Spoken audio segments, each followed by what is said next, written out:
नमस्कार विद्यार्थी मित्रांनो, मी प्रशील कोडापे प्रशील सर या आपल्या यूट्यूब चॅनलवर आपल्या सर्वांचे स्वागत करतो।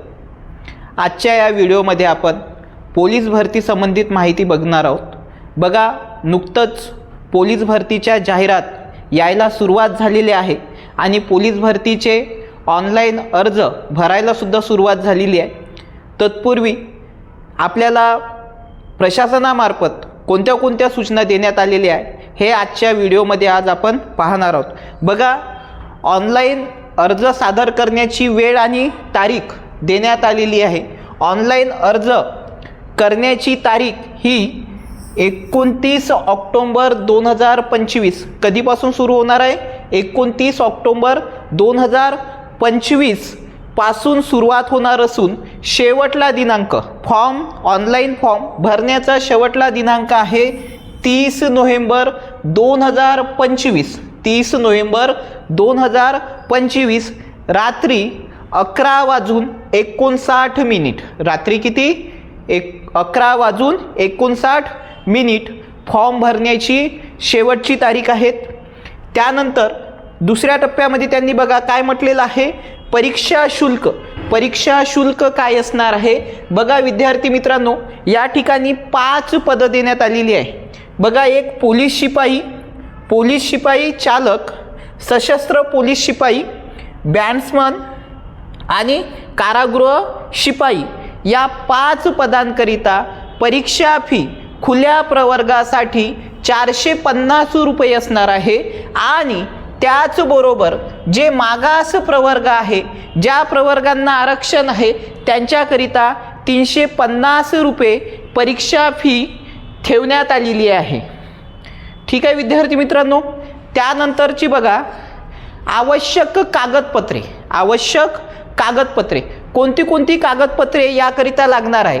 तर बघा, 10वी 12वीचे उत्तीर्ण प्रमाणपत्र, जन्माचा दाखला, त्यानंतर अधिवास प्रमाणपत्र ज्याला आपण डोमेसाइल सर्टिफिकेट म्हणतो, त्यानंतर बघा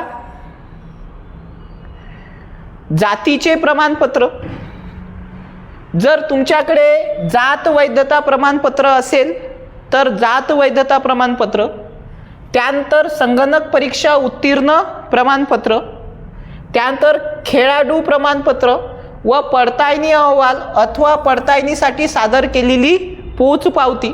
जर कोणी विद्यार्थी स्पोर्टमधून असेल तर त्या स्पोर्टवाल्या विद्यार्थ्याला हे प्रमाणपत्र लागेल।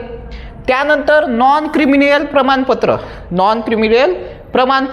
आता त्यानंतर बघा माजी सैनिकांसाठी डिस्चार्ज प्रमाणपत्र, त्यानंतर गृहरक्षक दलाकरिता आवश्यक असलेले प्रमाणपत्र। ठीक आहे, त्यानंतर बघा प्रकल्पग्रस्त जर विद्यार्थी असेल तर त्या उमेदवाराकरिता प्रकल्पग्रस्त प्रमाणपत्र, कोणी उमेदवार भूकंपग्रस्त असेल तर त्याच्याकडे भूकंपग्रस्त प्रमाणपत्र, पोलिसाचे पाल्य असेल तर पोलीस पाल्य प्रमाणपत्र, त्यानंतर बघा कोणी अनाथ असेल तर अनाथाबाबतचे प्रमाणपत्र, अंशकालीन प्रमाणपत्र, EWS प्रमाणपत्र, त्यानंतर बघा SEBC प्रमाणपत्र, त्यानंतर जर कोणी उमेदवार NCC असेल तर त्याच्याकडे NCCचं असलेलं प्रमाणपत्र। एवढे डॉक्युमेंट्स आपल्याकडे असणं गरजेचे आहेत। त्यानंतर बघा विविध जिल्ह्यांतर्गत ही पोलीस भरती होणार आहेत विद्यार्थी मित्रांनो। आता बघा या पोलीस भरतीकरिता वयोमर्यादा देण्यात आलेली आहे। बघा, खुला प्रवर्ग वयोमर्यादा काय?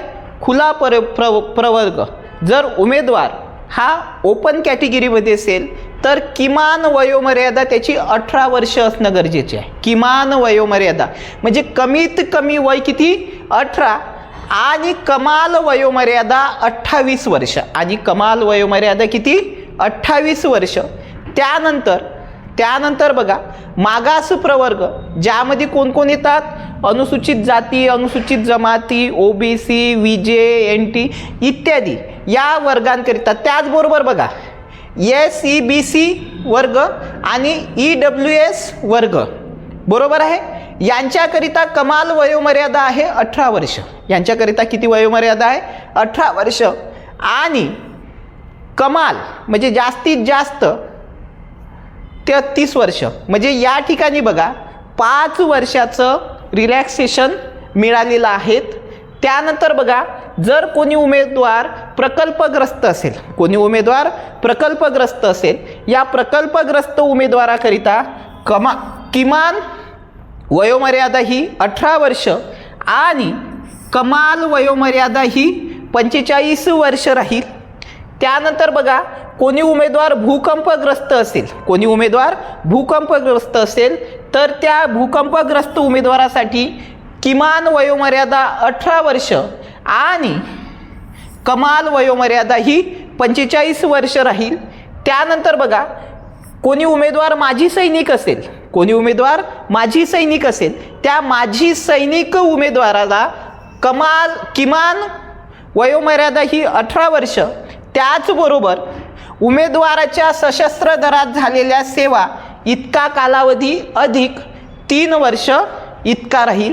त्यानंतर कोणी उमेदवार पदवीधारक अंशकालीन उमेदवार असेल तर त्याला कमीत कमी 18 वर्ष तर जास्तीत जास्त काय 55 वर्ष इतकी वयोमर्यादा असेल. म्हणजे उमेदवाराला हे लक्षात घ्यायचं आहे की कोणत्या वयापासून तर कोणत्या वयापर्यंत उमेदवार अर्ज करू शकतात पोलीस भरती करिता. त्यानंतर बघा एक प्रवर्ग सुचलेला आहे अनाथ प्रवर्ग. मग अनाथ प्रवर्गाला किमान वयोमर्यादा किती 18 वर्ष आणि कमाल वयोमर्यादा किती 33 वर्ष आहे. कमाल वयोमर्यादा किती आहे 33 वर्ष आहे. त्यानंतर बघा समांतर आरक्षणाअंतर्गत येणारे गट, समांतर आरक्षणाअंतर्गत येणारे गट. जर महिला उमेदवार असेल, कोण असेल महिला उमेदवार असेल तर या महिला उमेदवाराचा किमान वयोमर्यादा किती 18 वर्ष. खुला प्रवर्गासाठी बघा 28 वर्ष आणि मागास प्रवर्गासाठी किती असेल 33 वर्ष. खुला प्रवर्गासाठी 28 वर्ष आणि मागास प्रवर्गासाठी 33 वर्ष. खेळाडू उमेदवार असेल तर खेळाडू उमेदवाराला रिलॅक्सेशन बघा कमीत कमी वयोमर्यादा किती 18 वर्ष, कमीत कमी 18 वर्ष. त्यानंतर खुला प्रवर्गासाठी जास्तीत जास्त 28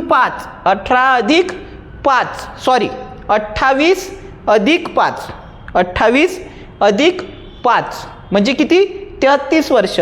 जर उमेदवार कोणता उमेदवार खेळाडू उमेदवार हा जर मागास प्रवर्गातला असेल तर त्याला 33 अधिक 5, त्याला किती 33 अधिक 5 असं म्हणजे 38 वर्षापर्यंत आपला अर्ज तो भरू शकतो.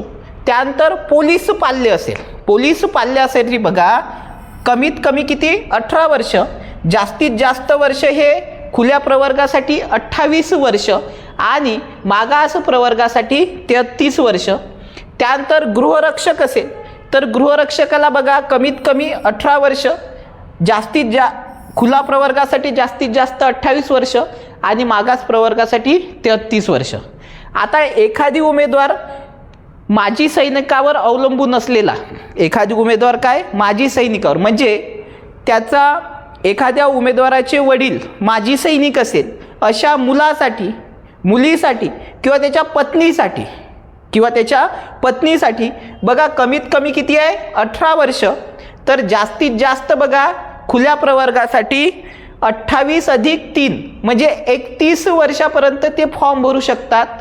ज्या उमेदवाराचे वडील कोण आहेत माजी सैनिक आहे, ज्या उमेदवाराचे वडील कोण आहे माजी सैनिक आहे किंवा ज्या उमेदवाराचे पती कोण आहे माजी सैनिक आहे असे उमेदवार जर मागास प्रवर्गामधले पाहिले उमेदवार तर अशा उमेदवाराला 33 अधिक 3 म्हणजे 36 वर्षापर्यंत काय आहे रिलॅक्सेशन देण्यात आलेलं आहे. त्यानंतर बघा शैक्षणिक पात्रता सांगितलेली आहे, शैक्षणिक पात्रता. तर बघा पोलीस भरतीकरिता कोणती शैक्षणिक पात्रता असते? किमान तो 12वी पास असावा. किमान तो काय?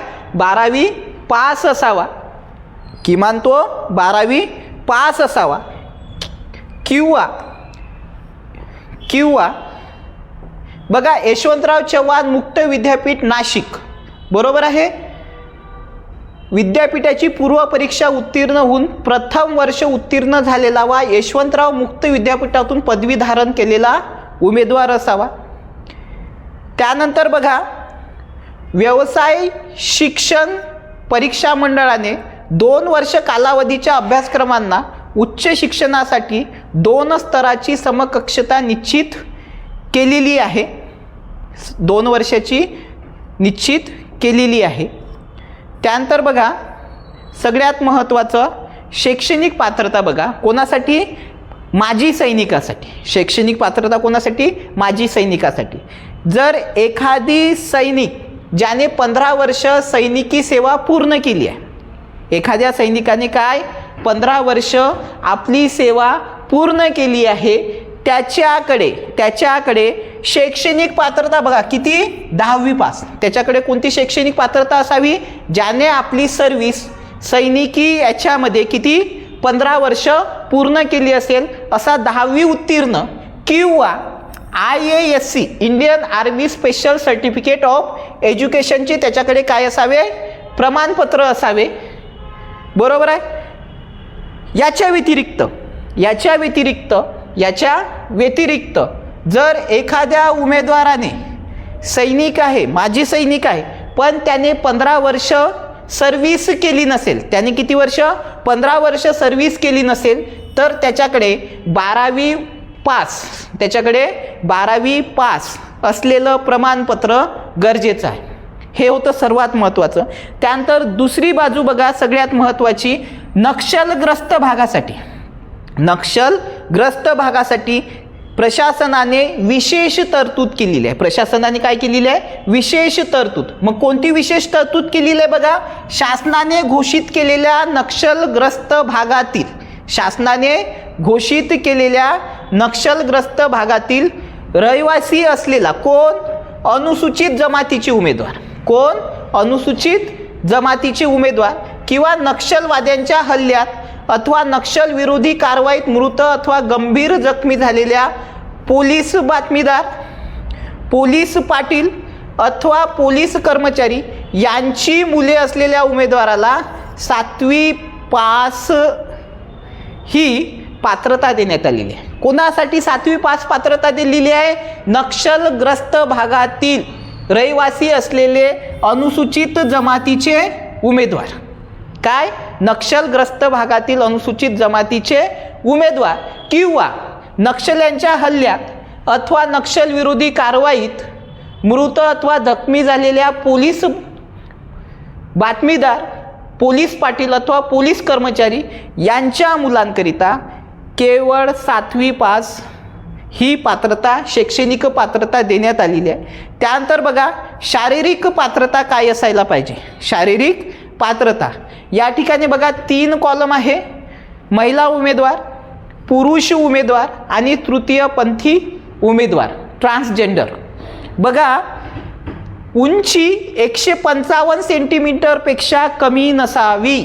महिला उमेदवारांकरिता उंची किती? 155 सेंटीमीटरपेक्षा कमी नसावी. पुरुष उमेदवारांना किती? 165 सेंटीमीटर.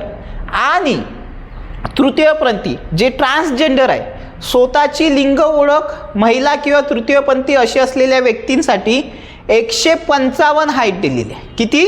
155 हाईट. त्याबरोबर स्वतःची ओळख, जर स्वतःची ओळख त्यांनी पुरुष म्हणून दिलेली आहे, स्वतःची ओळख त्यांनी कोणती दिलेली आहे? पुरुष म्हणून दिलेली आहे, त्यांच्यासाठी 165 सेंटीमीटरपेक्षा हाईट कमी नसावी, बरोबर. त्यानंतर याच हाईटमध्ये बघा अनुसूचित जमातीच्या उमेदवारांसाठी पोलीस भरतीच्या हाईटमध्ये अनुसूचित जमातीच्या उमेदवारांकरिता 5 सेंटीमीटरची सूट दिलेली आहे. किती? 5 सेंटीमीटरची सूट दिलेली आहे. म्हणजे जे उमेदवार अनुसूचित जमातीतील असेल आणि पोलीस भरतीचा फॉर्म भरत असताना त्यांना 5 सेंटीमीटरची काय देण्यात आलेली आहे? सूट देण्यात आलेली आहे. म्हणजे एखादी महिला अनुसूचित जमातीची 150 सेंटीमीटर असेल, किती असेल? 150 सेंटीमीटर, तर त्या उमेदवाराला पोलीस भरतीचा अर्ज करता येतो. त्यानंतर पुरुष उमेदवार असेल तर त्याला 160 सेंटीमीटर लागेल. पुरुष उमेदवाराला किती लागेल? 160 सेंटीमीटर लागेल. म्हणजे शारीरिक पात्रता या प्रमाणामध्ये राहील. त्यानंतर बघा, शासनाने घोषित केलेल्या नक्षलग्रस्त भागातील रहिवासी असलेले अनुसूचित जमातीचे उमेदवार किंवा नक्षलवाद्यांच्या हल्ल्यात अथवा नक्षलविरोधी कार्यवाहीत मृत अथवा गंभीर जखमी झालेल्या पोलीस बातमीदार, पोलीस पाटील किंवा पोलीस कर्मचारी यांच्या मुलांना सुद्धा शिथिलता देण्यात आलेली आहे. बघा किती? उंचीमध्ये 4 सेंटीमीटरची. कितीची? उंचीमध्ये 4 सेंटीमीटरची. आणि छातीच्या मोजमापाची आवश्यकता नाही. छातीच्या मोजमापाची आवश्यकता नाही. त्यानंतर इथे बघा एक राहिलं होतं, इथे तुम्हाला छाती विचारलेली आहे. इथे तुम्हाला काय विचारलेली आहे? छाती विचारलेली आहे. न फुगवता महिला उमेदवारांकरिता मोजमाप नसते. पुरुष उमेदवारांकरिता न फुगवता 79 सेंटीमीटरपेक्षा कमी नसावी. न फुगवता किती? 79 सेंटीमीटरपेक्षा कमी नसावी. व फुगलेली छाती व न फुगलेली छाती व फुगवलेली छाती यांच्यामध्ये किमान 5 सेंटीमीटरचा काय असावा? फरक. यांच्यामध्ये किमान 5 सेंटीमीटरपेक्षा कमी फरक नसावा. त्यानंतर बघा, तृतीयपंथी आहे. स्वतःची लिंग ओळख महिला पुरुष किंवा तृतीयपंथी केलेल्या व्यक्तींसाठी आवश्यकता नाही. फक्त पुरुष उमेदवारांकरिता छातीची मोजमाप दिलेली आहे, जी न फुगवता 79 आणि फुगवल्यानंतर 5 सेंटीमीटरपेक्षा कमी नसावी.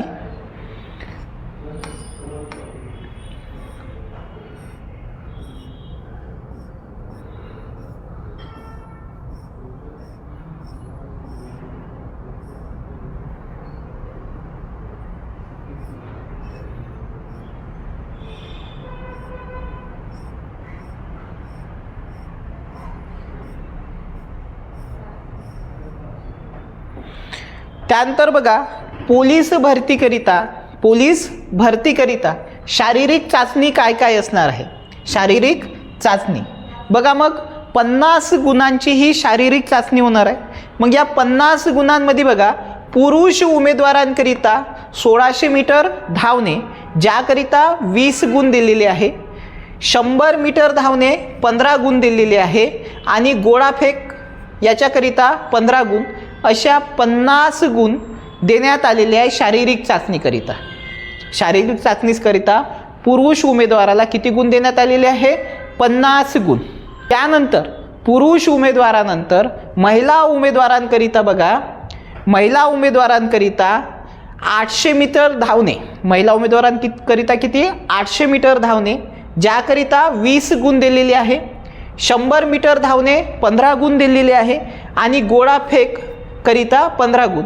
म्हणजे अशा पद्धतीने महिला उमेदवारांकरिता सुद्धा 50 गुणांची शारीरिक चाचणी होणार आहे, ज्यामध्ये 800 मीटर धावण्याकरिता 20 गुण, 100 मीटर धावण्याकरिता 15 गुण आणि गोळाफेक करिता 15 गुण अशी 50 गुणांची काय दिलेली आहे? शारीरिक चाचणी दिलेली आहे.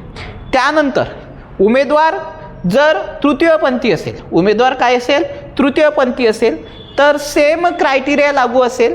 जर त्याने लिंगामध्ये पुरुष म्हणून नमूद केलं असेल तर त्याला ही शारीरिक पात्रता द्यावी लागेल. जर त्याने लिंगामध्ये महिला म्हणून केलेलं असेल तर त्याला ही शारीरिक पात्रता द्यावी लागेल. त्यानंतर बघा, लेखी चाचणीकरिता बघा, मग आता जी शारीरिक चाचणी होणार आहे या शारीरिक चाचणीच्या एकूण गुणांपैकी 50% गुण, शारीरिक चाचणीच्या एकूण गुणापैकी 50% गुण मिळवणाऱ्या उमेदवारांना दिलेल्या रिक्त जागांच्या 1 या प्रमाणात 100 गुणांच्या लेखी चाचणीसाठी उपस्थित राहण्यास करिता बोलवण्यास ते पात्र असेल। त्यानंतर उमेदवारांना लेखी परीक्षेमध्ये किमान 40% गुण मिळवणे काय आहे, अनिवार्य आहे। किमान 40% गुण काय आहे, मिळवणे अनिवार्य आहे। आता बघा, लेखी चाचणीचा कालावधी 90 मिनिटाचा असेल। लेखी चाचणीचा कालावधी किती वेळाचा असेल, 90 मिनिटाचा असेल। लेखी चाचणी ही मराठी भाषेत घेण्यात येणार, बहुपर्यायी असेल। कशी असेल, वस्तुनिष्ठ बहुपर्यायी स्वरूपाची असेल आणि मैदानी चाचणी पार पाडल्याच्या नंतर लेखी परीक्षा घेण्याबाबतचा दिनांक निश्चित करण्यात येईल। परीक्षा ही ऑफलाईन पद्धतीने होणार आहे। आता बघा, सगळ्यात महत्त्वाचा मुद्दा, पोलीस भरतीचा फॉर्म भरणाऱ्या विद्यार्थ्यांसाठी काय सांगितलेलं आहे, संपूर्ण राज्यभर सर्व पोलीस घटकात एका पदाकरिता एकाच दिवशी लेखी परीक्षा आयोजित करण्यात येणार आहे। एका पदाकरिता एकाच दिवशी लेखी परीक्षा आयोजित करण्यात येणार आहेत। अर्जदारांनी ऑनलाईन आवेदन अर्ज भरतेवेळी सदरची बाब विचारात घेऊनच आवेदन अर्ज भरावा। म्हणजे याचा अर्थ असा की एका पदाकरिता संपूर्ण राज्यात एकाच वेळी परीक्षा घेण्यात येईल। म्हणजे याचा दुसरा अर्थ असा सुद्धा निघतो की एका उमेदवाराला एकाच जिल्ह्यातून एकाच पदाकरिता एका वेळेस अर्ज करता येईल, हा याचा काय निघतो, अर्थ निघतो। मग जी लेखी परीक्षा होणार आहे, या लेखी परीक्षेमध्ये कोणते कोणते विषय असणार आहेत, तर बघा, अंकगणित, सामान्य ज्ञान व चालू घडामोडी, बुद्धिमत्ता चाचणी आणि मराठी व्याकरण, या 4 घटकांवर आधारित ही लेखी परीक्षा होणार आहेत। पोलीस भरती संबंधित अधिकाधिक माहितीकरिता व पोलीस भरतीच्या अभ्यासक्रमाकरिता, परीक्षेच्या स्वरूपाकरिता अधिक माहिती जाणून घेण्यासाठी तुम्ही आमच्या चॅनलला सबस्क्राईब करा, शेअर करा आणि लाईक करा। धन्यवाद।